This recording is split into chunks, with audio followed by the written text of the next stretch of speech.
this is Mick Foley. This is Harley Race. This is Shelton Benjamin. This is Mr. Wonderful Paul Orndorff. This is the Monster Abyss. And this is Daniel Bryan. This is JBL, and you're watching the MWF. Be there, live.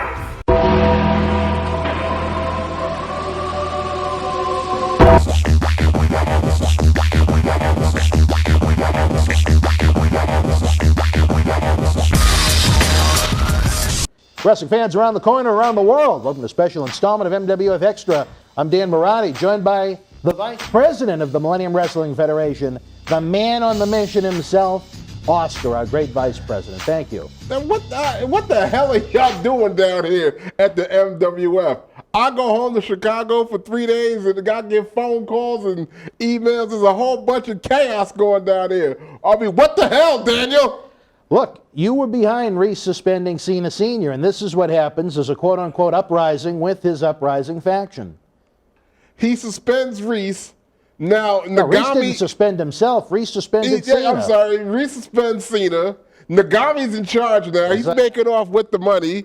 Patrick Clark was supposed to show up. They're on the phone with Vince making backdoor deals. Now he's over there in NXT. So he shafted us. I mean, it's just chaos around here.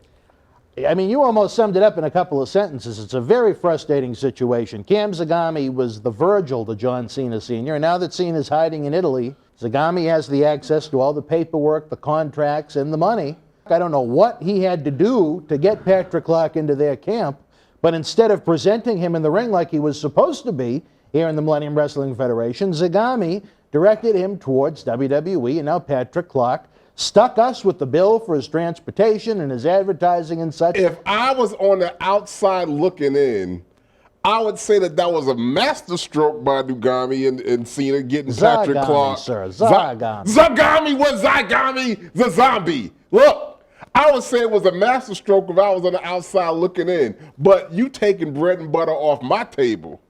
So y'all want to try to, so y'all doing this to me personally. Yeah, I say me personally because I'm taking it personally as I should. Y'all want to play games? Well, I'm going to show you how we play. You want to play? Let's play. Zombie. I know you've had a lot of conversations with Dr. Reese and the MWF Board of Directors about this. The Uprising faction, it was almost like an elite starting five in Major League Baseball with John Cena Sr. He had the best because he had the money to afford the best. How much he soaked those guys for out of their paycheck, what percentage, I do not know. I'm not privileged to that information. But now Zagami is going out of his way to find new faces for this uprising faction. We thought Patrick Clark was going to be one of them, but he was a disappointment as a human being, as well noted. But now he's bringing in his tag team partner, who never competed here in the Millennium Wrestling Federation before. You talk about a sweetheart of a deal for someone that may be a sweetheart himself, all good Anthony Green. New England young standout. Again, he's got talent when he competes in that squared circle. But the way Green is coming into the MWF, through uprising money, through Cena money, with Zagami pulling the strings, I don't like it. Don't worry, I got my vacuum cleaner, my broom, my Swiffer sweeper, and everything I need to clean house around here. All this is going to stop.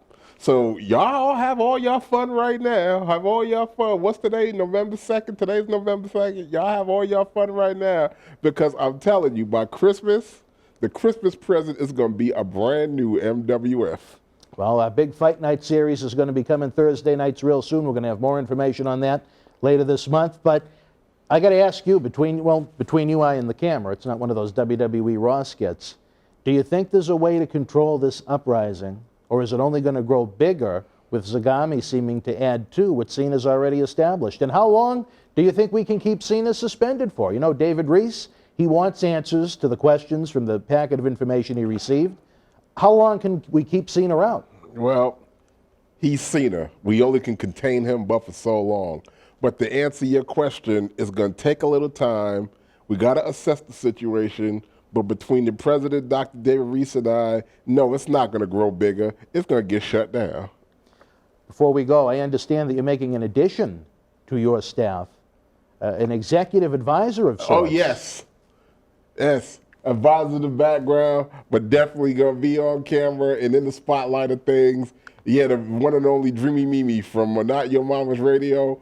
Big perspective on wrestling, big on common sense. can see the BS a mile away. She'll be in my ear, and I'm telling you, when she's in my ear or when she grabs that microphone to really tell y'all how it is, it ain't gonna be nothing nice. If y'all think I'm bad, wait till y'all get a hold of the Dreamy Mimi.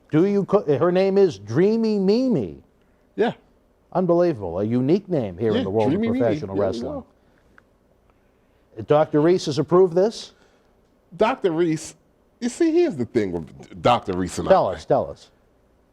Dr. Reese gets his advice from me, okay? He needs a wrestling guy on his staff. So if I tell Dr. Reese that this is the best course of business, I'm not going to tell a man nothing wrong. You know, I'm his executive advisor.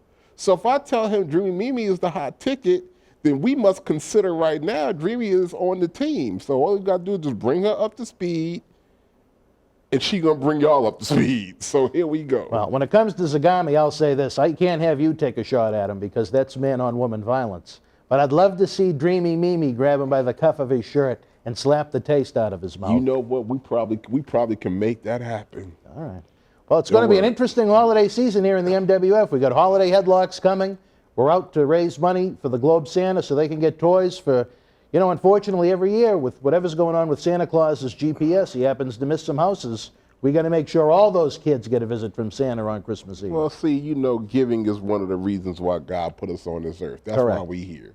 So, you know, Headlock on Hunger every year is always a good cause. It always helps a lot of kids out there that think they're not getting nothing. But, I mean, it's just like I can remember my first few Christmases, you know, when I didn't expect nothing, and then I walk in the living room and there are toys as far as the eye can see. I look like I'm in a winter wonderland. And that's just the kind of experience that I love to give some kids today. In 2012, Paul Bear and I came up with this idea. It has been a success. Unfortunately, he only lived to see the first one take place, but we're going to make it happen again in 2015. Continue to visit the BostonWrestling.com super site for complete information for the Vice President, the President, Dr. Reese himself, and their new Executive Advisor, Dreamy Mimi. I'm humbly Dan Marotti. We'll see you soon. Be well.